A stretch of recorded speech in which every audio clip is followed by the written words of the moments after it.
예수님은 우리 시각으로 오전 9시에 십자가에 매달리셨습니다. 밤새 재판을 받으셨을 뿐만 아니라 십자가를 지시기 전 이미 무수히 많은 채찍질을 당하셨기 때문에 예수님의 몸은 만신창이가 되고 말았습니다.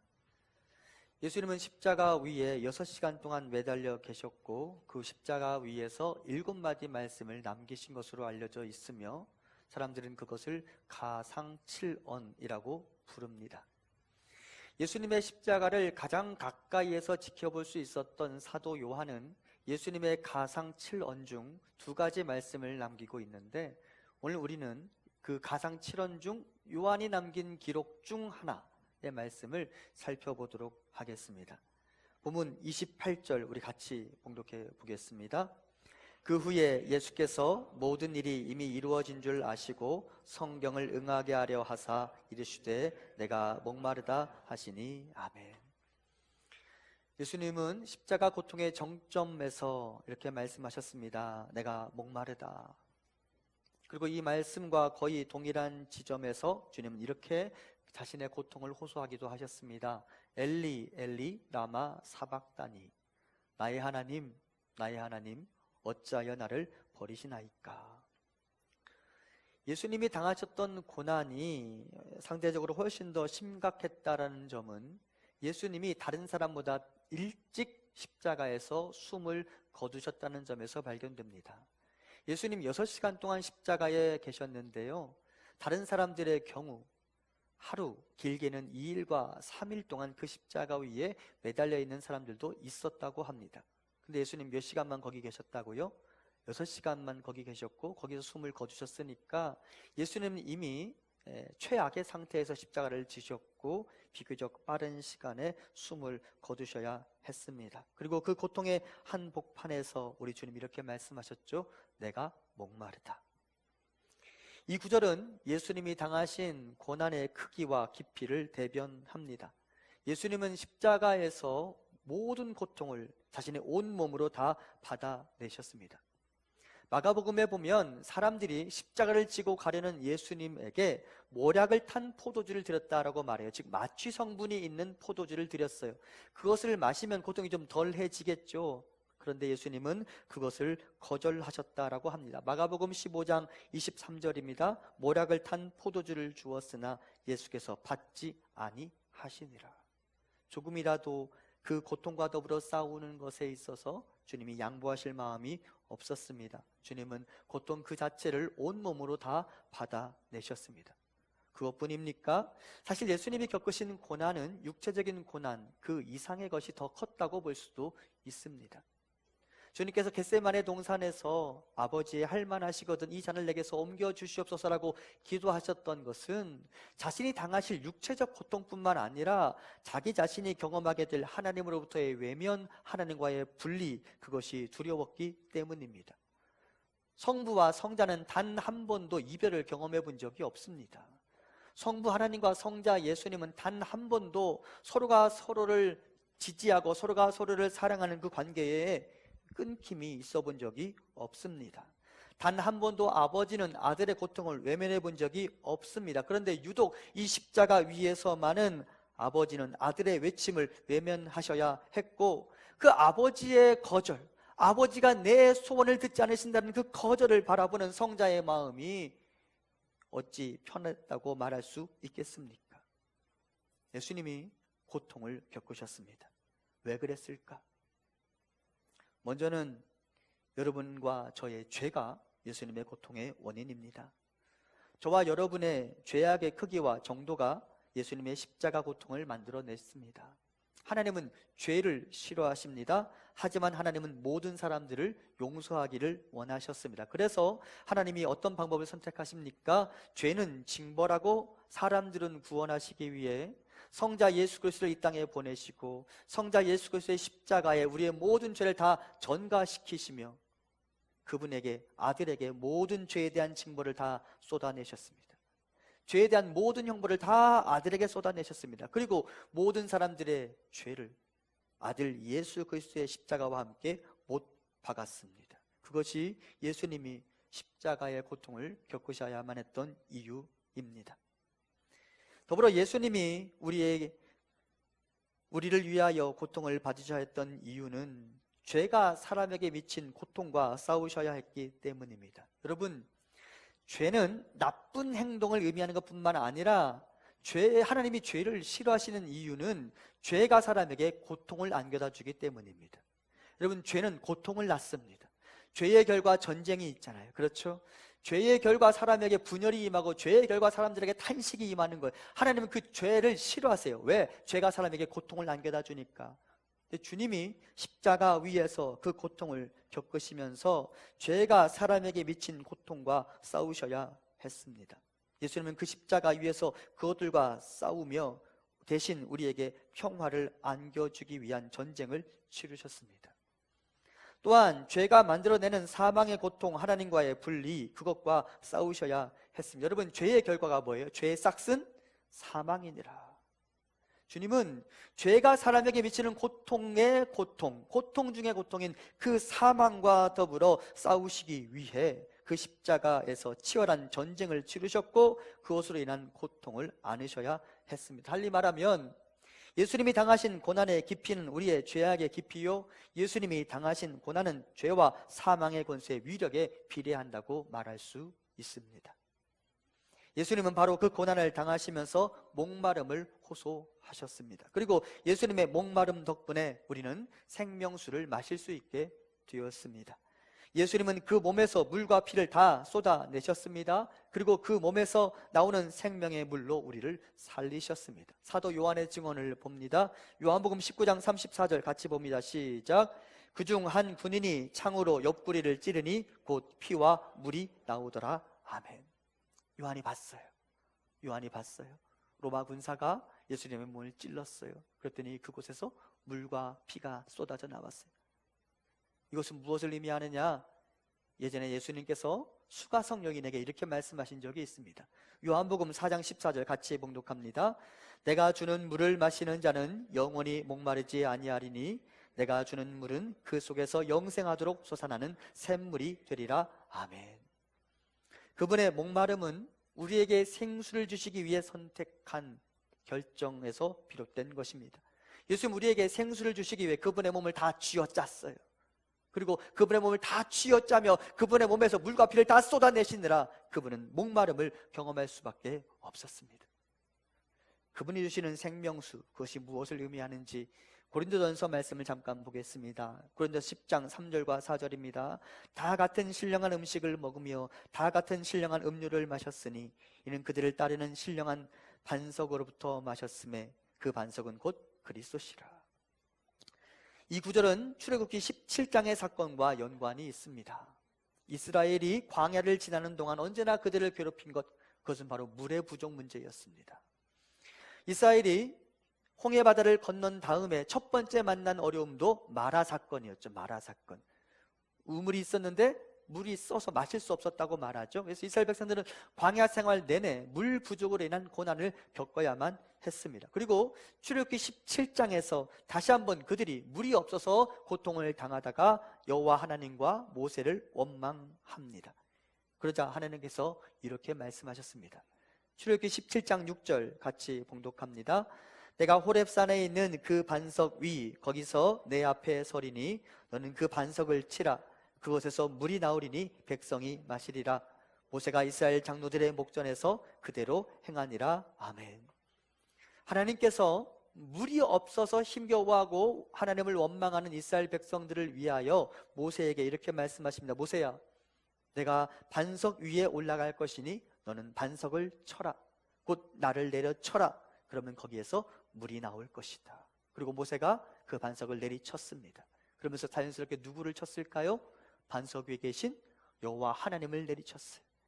모세가 여호와 하나님을 내리치자 그 반석에서 물이 나와서 이스라엘 백성들이 광야 가운데서 물을 마시고 생명을 유지할 수 있었다. 이것이 출애굽기의 사건입니다. 그런데 이 출애굽기의 사건을 해석하는 사도 바울은 고린도전서에서 그렇게 말하죠. 그 반석은 곧 그리스도시라.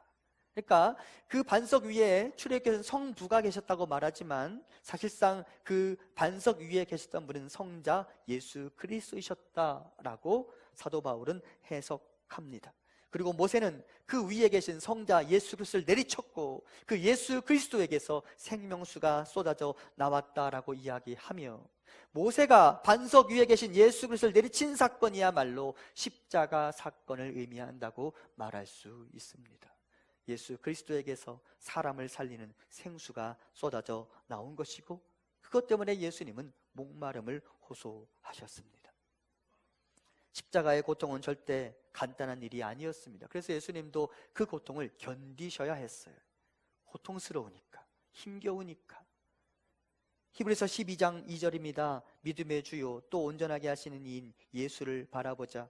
그는 그 앞에는 기쁨을 위하여 십자가를 참으사 부끄러움을 개의치 아니하시더니 하나님 보좌 우편에 앉으셨느니라. 예수님이 십자가를 어떻게 하셨어요? 참으사. 여기서 참으사라는 말은 거기 그 자리에 머물다라는 의미입니다. 예수님 거기서 내려오고 싶었어요. 너무 힘드니까. 예수님 거기서 그냥 내려오고 중단하고 싶었어요. 너무 고통스러우니까. 하지만 예수님 참아내셨습니다. 견디셨습니다. 거기 그 자리에 머물러 계셨습니다. 치열한 전쟁을 벌이셨습니다. 예수님은 그곳에서 모든 고통을 다 겪어내셨습니다. 죄와 사망의 권세와의 싸움을 중단하지 않으셨습니다. 그리고 그 결과 우리에게는 취소될 수 없는 구원이 완성되었습니다. 여러분, 하나님이 우리를 향해 베푸신 그 구원은 절대 취소될 리가 없습니다. 우리가 여호와 하나님께만 붙잡혀져 있으면, 그 안에만 거하면 우리에게는 보장된 영생의 나라가 있는 줄 믿으시기 바랍니다. 하나님 우리의 구원을 취소하실 리가 없어요. 제가 종종 드리는 비유에 따르면, 여러분, 이스라엘 백성들이 홍해바다를 건넜죠.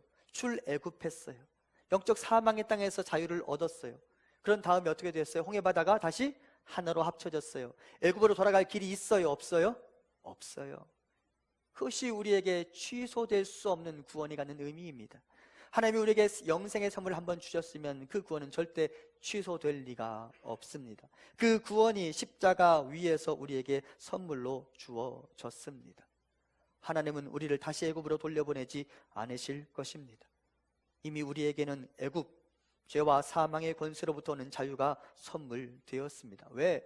예수 그리스도께서 그 고난을 다 통과하시고 우리에게 생수를 주셨기 때문입니다. 사랑하는 성도 여러분, 이렇게 취소될 수 없는 구원에 우리가 보일 반응은 딱 한 가지예요.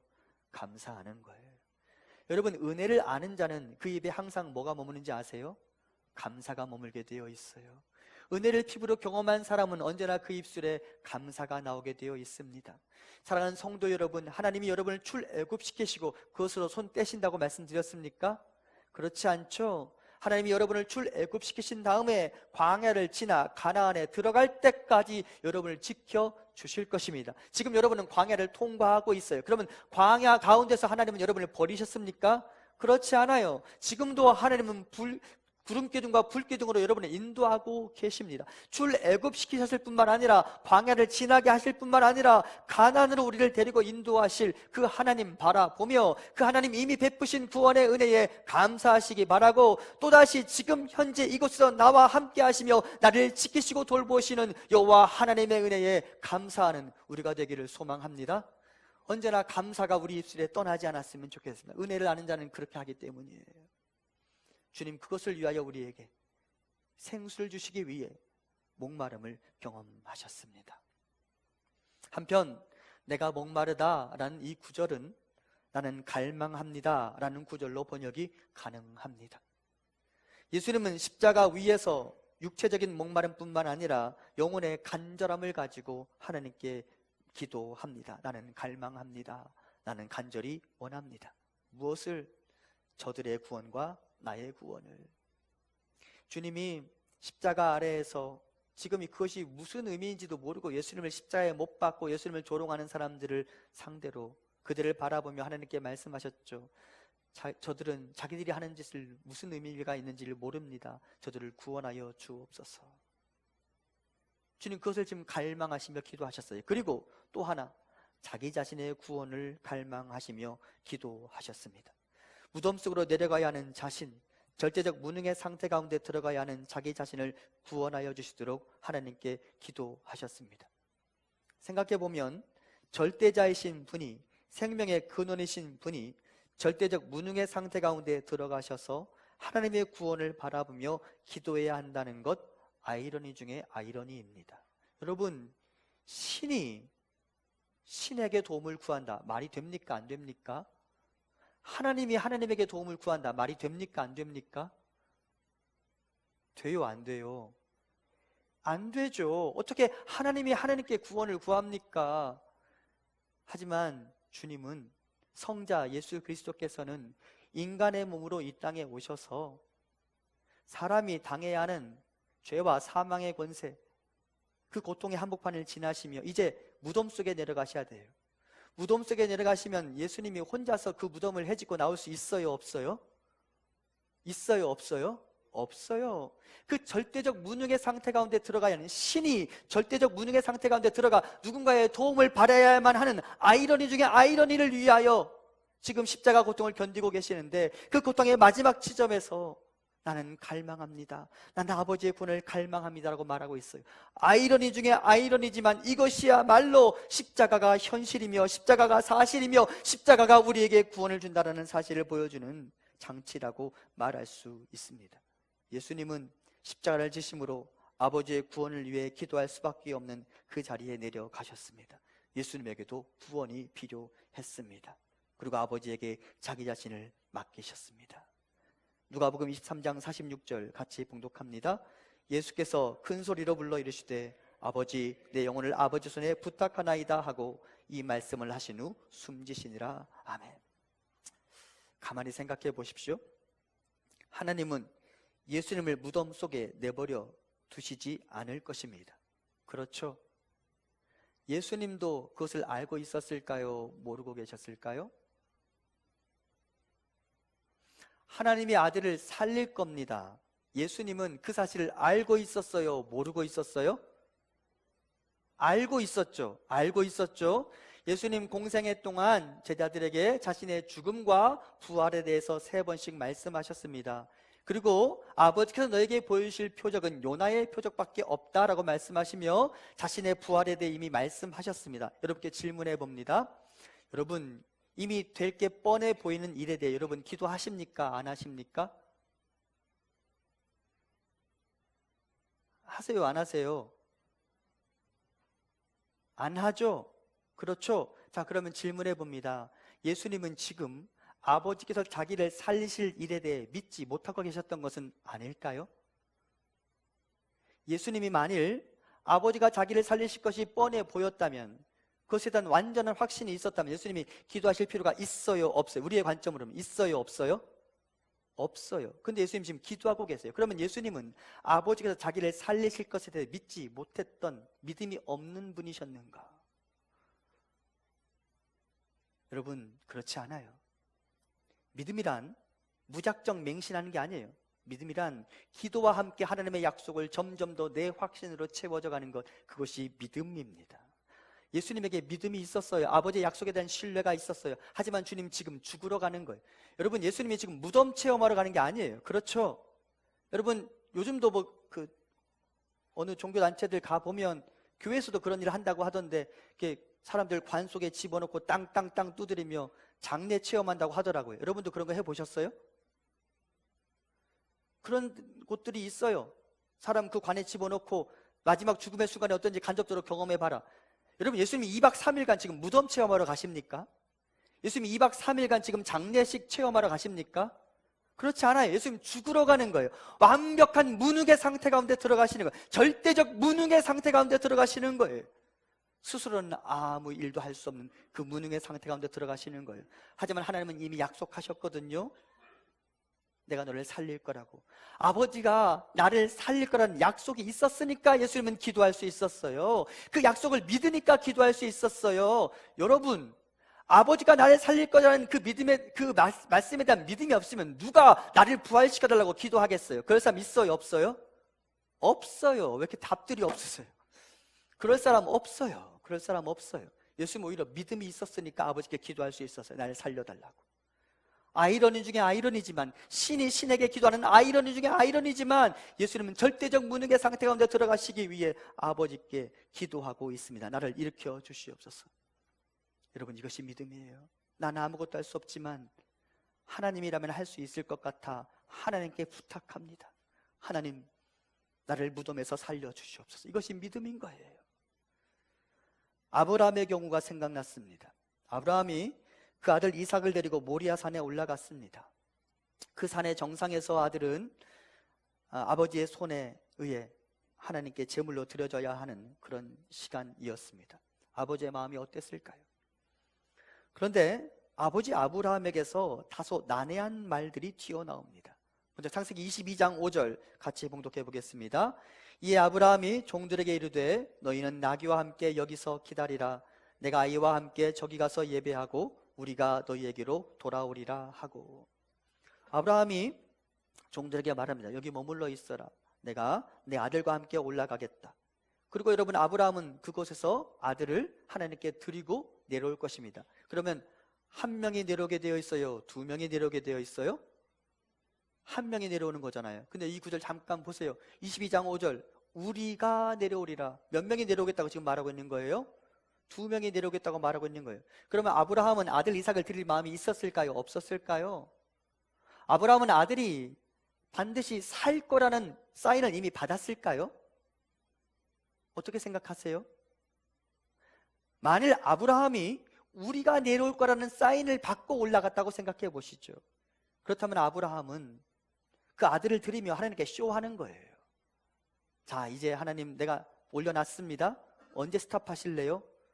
그때까지 답이 없으면 이제 칼을 들고 아들 향해 내려치면서 스스로 슬로우 비디오를 걸었을 거예요. 급하게 내려 찍다가 하나님이 나한테 스탑하시는데 그거 못 들으면 어떻게 해요? 그렇죠? 스탑하신다고 하셨잖아요 하면서 천천히 언제 그게 연극이지 뭐예요? 그게 위선이지 뭐예요? 그게 쇼지 뭐예요? 아브라함이 정말 그랬을까요? 또 한 구절 보겠습니다. 22장 8절 같이 봅니다. 아브라함이 이르되 내 아들아 번제할 어린 양은 하나님이 자기를 위하여 친히 준비하시리라 하고 두 사람이 함께 나아가서, 아들이 물어요. 번제할 양은 어디 있습니까? 그러자 아버지가 답합니다. 하나님이 친히 준비하시리라. 여러분, 하나님이 길을 떠난 아브라함에게 사실은 말이야 내가 양 준비해놨어 이렇게 말씀하셨을까요? 안 하셨을까요? 만일 그 말을 듣고 아브라함이 올라갔다면 다시 쇼하는 거예요. 양이 보여야 되는데 안경을 끼거나 눈을 비비면서 양을 먼저 찾았을 거예요.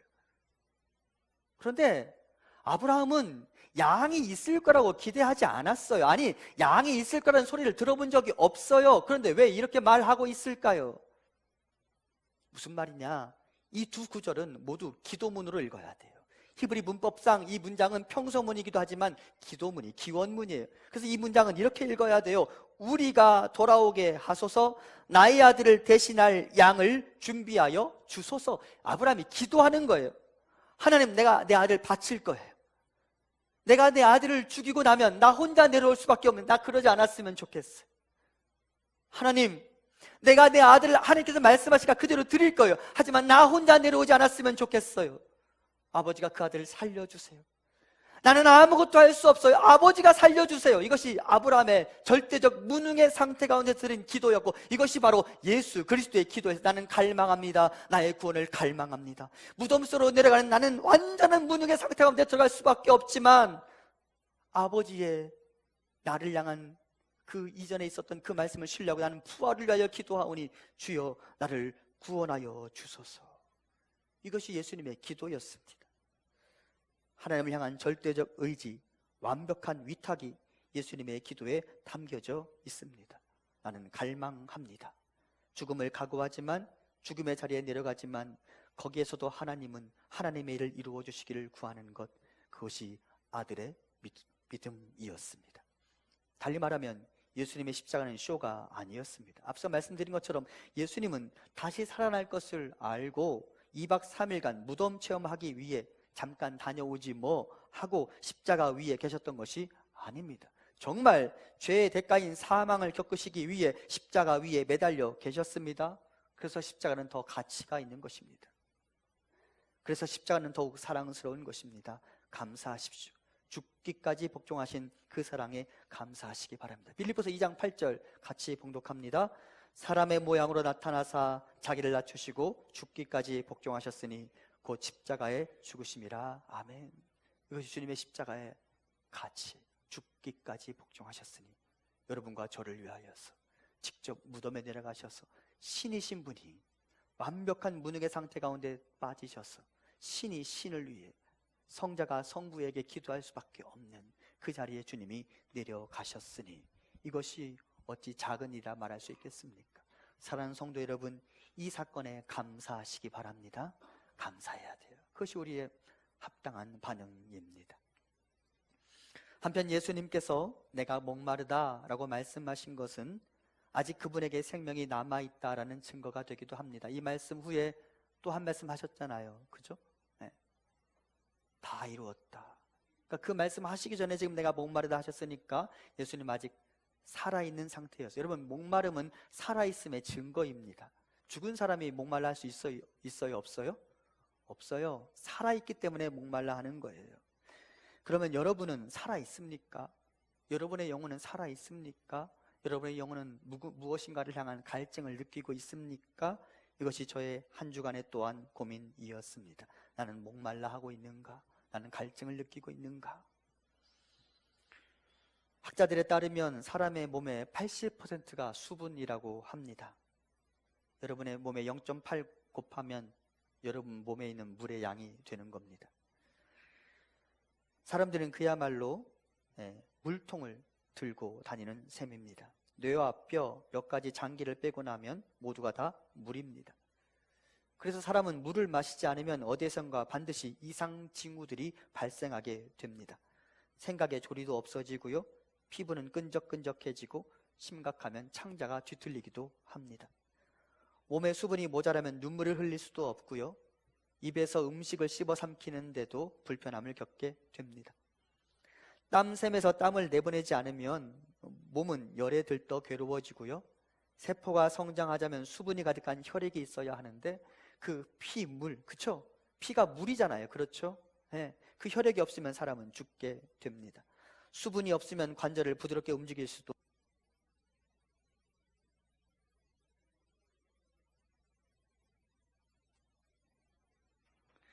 타이어에 공기가 필요하듯 몸에는 반드시 수분이 필요합니다. 영혼도 마찬가지입니다. 신령한 수분이 공급되지 않는다면 말라 비틀어진 마음으로부터 다급한 메시지들이 날아들게 됩니다. 툭 하면 화를 내게 되고요, 근심 걱정에 편할 날이 없어집니다. 죄와 두려움이 야수처럼 내 마음에서 울부짖게 됩니다. 하나님은 그런 삶을 원치 않으십니다. 사소한 일에도 한바탕 분을 내곤 합니까? 여러분에게 지금 경고 메시지가 날아든 것입니다. 영혼 깊숙한 곳이 메말라가고 있다는 신호가 여러분에게 도착한 것입니다. 운전을 하다 보면 어쩔 수 없이 과속 방지턱을 지나야 하듯 세상을 사노라면 이런 경우들을 종종 만나게 됩니다. 메마름은 건조함을 일으키고, 건조함은 화재나 폭발을 일으키기에 충분한 환경을 제공합니다. 목마름은 분을 감출 수 없게 만들고 다른 사람들과의 충돌을 야기하게 됩니다. 따라서 반드시 해결하지 않으면 안 되는 것, 그것이 바로 목마름, 갈증, 건조함입니다. 그러면 어떤 환경이 목마름을 야기합니까? 이전에 여러분께 소개해드린 플라톤의 말이 있습니다. 인간의 본성은 물이 새는 항아리와 같다. 인간은 채워지자마자 고갈을 경험하는 존재입니다. 따라서 그 입구를 늘 열어놓고 지속적으로 채움을 경험하지 않으면 반드시 그 사람은 갈증을 경험하게 되어 있습니다. 왜 사람들이 갈증을 경험할까요? 첫 번째, 물이 없는 경우, 물을 마시지 않으니까 갈증을 겪는 것이죠. 우리의 영혼이 왜 목마름을 경험하는지 아세요? 예배의 자리, 기도의 자리, 말씀의 자리, 찬양의 자리를 찾지 않기 때문입니다. 기본적으로 물을 마셔야 우리 영혼이 충분한 수분을 가지고 영혼이 건강을 유지할 수 있는데, 예배를 싫어하고 기도를 싫어하고 찬양의 자리에 나오는 것을 거절하니까 우리의 영혼이 목마를 수밖에 없는 것입니다. 그리고 우리 영혼에 이상 징후들이 나타나는 거예요. 자꾸 싸우고 자꾸 다투고. 두 번째, 병들어서 고열이 날 때 우리는 갈증을 경험하게 되어 있습니다. 나의 영혼에 아픈 부분이 있을 때, 누군가로부터 상처를 받은 것이 아직 회복되지 않았을 때, 말씀과 기도로 신앙의 근육과 뼈를 건강하게 유지하지 못할 때 나는 목마름을 경험합니다. 심한 고열이 나면 갈증이 약이 되잖아요. 내 영혼의 상처가 그대로 남아있으면 그 상처가 나에게 갈증을 만든다는 말이에요. 세 번째, 극심한 일들로 지치고 피곤해질 때 목마름을 경험합니다. 내가 할 수 있는 것 이상의 일을 내가 하기 시작할 때 나는 목마름을 경험합니다. 그리고 그대로 있으면 내 영혼의 이상 징후들이 나에게 나타나 나는 그 이상 징후들을 견디지 못하고 힘을 잃고 쓰러지게 될 것입니다. 그러므로 갈증의 증상들이 나에게 나타나면 그 목마름을 해결하기 위하여 우리는 반드시 해결책을 향하여 달려나가야 합니다. 해결책이 어디 있을까요? 예레미야 2장 13절 같이 봉독해 봅니다. 내 백성이 두 가지 악을 행하였나니 곧 그들이 생수의 근원되는 나를 버린 것과 스스로 웅덩이를 판 것인데 그것은 그 물을 가두지 못할 터진 웅덩이들이니라. 아멘. 하나님이 말씀하십니다. 예레미야야, 이 백성들이 내 앞에 두 가지 악을 행했다. 첫 번째, 생수의 근원되는 나를 버려버렸다. 그리고 스스로 웅덩이를 팠는데 그 웅덩이는 물을 가두지 못할 터진 웅덩이다. 그러니 너희가 갈증을 경험할 수밖에 없다. 이것이 하나님의 말씀이었습니다. 인간은 하나님을 버리고 스스로 웅덩이를 파므로 다른 의지처를 찾아 나서지만 결국 돌아오는 것은 또 다른 목마름일 뿐입니다. 홍수가 나면 물은 많아도 마실 물은 도리어 적어진다고 하지 않습니까? 우리 주변에 마셔도 될 것 같은 것들이 많이 있지만 대부분의 것들은 다들 너무 많은 첨가제가 들어있어서 마셔도 갈증을 일으킬 뿐 근본적인 갈증을 해결해 주지는 못합니다. 돈이 목마름을 해결해 줄 것 같지만 가지면 가질수록 더 큰 갈증을 만들 뿐입니다. 명예가 목마름을 해결해 줄 것 같지만 더 높은 곳을 향하여 걸어나가게 만들 뿐 참된 음료로서의 역할은 하지 못합니다. 이단 종교들이 자신들이 이 목마름을 해결해 줄 것처럼 말하지만 실상은 어떤 기능도 해주지 않는 가짜 음료일 뿐입니다. 그러므로 내가 그동안 스스로 파왔던 그 웅덩이를 이제는 포기하셔야 합니다. 그 웅덩이에는 생수가 없습니다. 그러면 어떻게 해야 할까? 다음에 포스터를 한번 보겠습니다.